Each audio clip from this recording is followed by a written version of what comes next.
semalam dah selesai hari pertama pendengaran rayuan kes YB Syed Saddiq di Mahkamah Rayuan di Istana Kehakiman Putrajaya. Saya just nak cerita sikit je pasal konteks berkenaan dengan kes ni. Sebab ramai orang yang tahu pasal kes ni tapi tak tahu konteks dia macam mana. Jadi saya nak jelaskan supaya semua orang lebih faham. Kita akan mulakan dengan berbual tentang written judgement. Written judgement ni adalah satu keputusan bertulis yang Hakim Mahkamah Tinggi tulis untuk menerangkan kenapa dia dapati satu-satu tertuduh tu, satu-satu orang kena tuduh tu, dia dapati bersalah, kan? Okey. So dalam written judgement yang kita dah tengok tu, pada saya story yang paling best dan story yang paling banyak diceritakan adalah story berkenaan dengan SP13.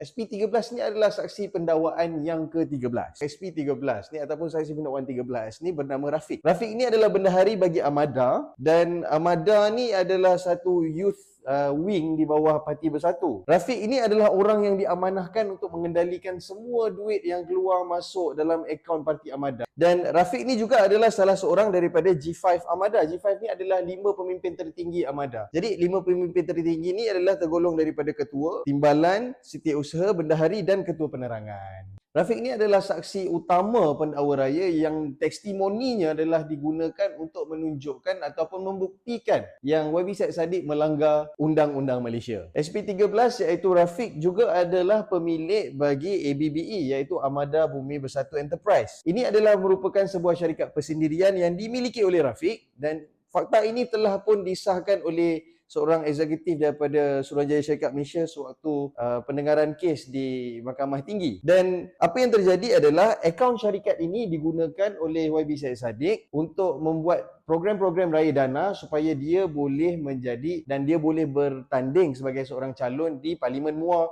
sewaktu pilihan raya 2018 dulu. Dan sebelum fundraising ni dijalankan, Rafiq telah diminta untuk mengosongkan akaun syarikat ini supaya duit fundraising tu tak bercampur lah dengan duit-duit lain dalam syarikat tu. Dan duit fundraising ni adalah duit fundraising yang sepenuhnya dibuat oleh YB Syed Saddiq menggunakan dana peribadi dia. Jadi apa yang berlaku adalah setelah fundraising ni semua dibuat dan dana-dana tu didapat, 120,000 yang dipindahkan ke dalam akaun YB Syed Saddiq itu memang dipindahkan. Bukan tak dipindahkan, memang dipindahkan. Tapi 120,000 yang dipindahkan ni adalah duit yang menggantikan kos-kos untuk buat fundraising tadi ni untuk mendapatkan dana. Kerana buat fundraising ni bukan percuma. Kena book tempat, kena bayar caterer, kena print merchandise, kena print poster, banner, social media ads, macam-macam kena buat. Dan ini memerlukan kos. Dan semua kos yang digunakan untuk buat fundraising ini diganti semula dengan amount yang tadi ni dan ditransfer balik ke dalam akaun YB Syed Saddiq. Ingat tak saya cakap benda ni semua perlukan planning, kan? Perlukan planning untuk buat event dan sebagainya, kan? Jadi, adakah benda ni semua tak ada record dan tak ada orang yang boleh confirmkan benda ni berlaku? Ada. Siapa yang akan confirmkan? So, apa yang berlaku adalah sekarang ni SP13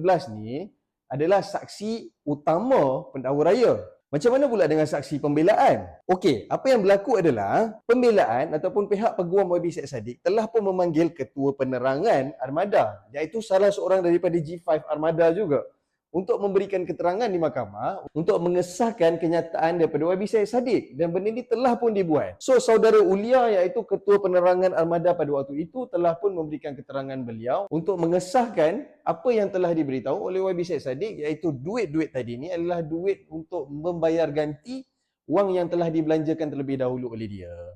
Okey. So dekat sini kita boleh lihat saksi pembelaan pula. So, saksi pembelaan adalah salah seorangnya adalah saudara Ulia tadi, iaitu adalah ketua penerangan Armada. Ada juga saudara Amsyar. Saudara Amsyar ni adalah orang yang buat planning.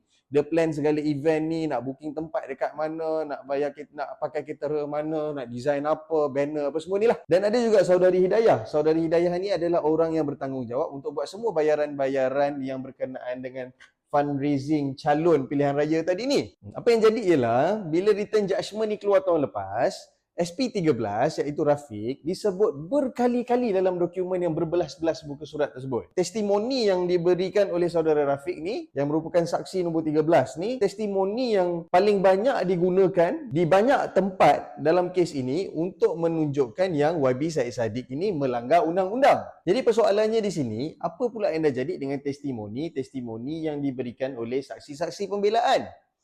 Katakanlah hakim mendapati yang testimoni mereka ni mungkin tak tepat ke, tak boleh pakai ke, apa ke. Kita tak nampak pula perkara ni ditulis dalam written judgment. Bila dia tak ditulis dalam written judgment dan ditolak penggunaannya, dia mengibaratkan macam testimoni ni tak wujud ataupun mungkin telah diketepikan. Katakanlah testimoni-testimoni tersebut telah pun diketepikan, apakah yang membezakan testimoni ketua penerangan dan testimoni seorang bendahari? Yang kedua-duanya adalah di dalam G5, iaitu 5 pemimpin tertinggi organisasi tersebut. Jadi, adakah kita nak mengatakan yang testimoni bendahari adalah lebih betul daripada ketua penerangan atau ketua penerangan adalah lebih salah daripada bendahari? Dan kalau iya, siapa yang menentukan betul dan salah ini? Dan kalau iya ada orang yang menentukan pun, apakah sebab-sebab nak mengatakan yang ini salah dan yang itu betul? Ini jawapan yang kita belum ada sampai hari ini. Yang paling muskil sekali adalah, bukan semua benda ni. Yang paling muskil sekali adalah kes apa yang dicas kepada YB Syed Saddiq. YB Syed Saddiq dicas with bersubahat pecah amanah. So keyword dia dekat sini adalah bersubahat. Bila kita cakap bersubahat, bermaksud dia tak buat lah. Ada orang lain yang buat, tapi dia bersubahat. Mungkin dia tahu, ataupun mungkin dia tolong bagi pen untuk orang tu sign ke apa ke kan. Itu dikatakan bersubahat. Bersubahat dengan siapa? Muskil kan?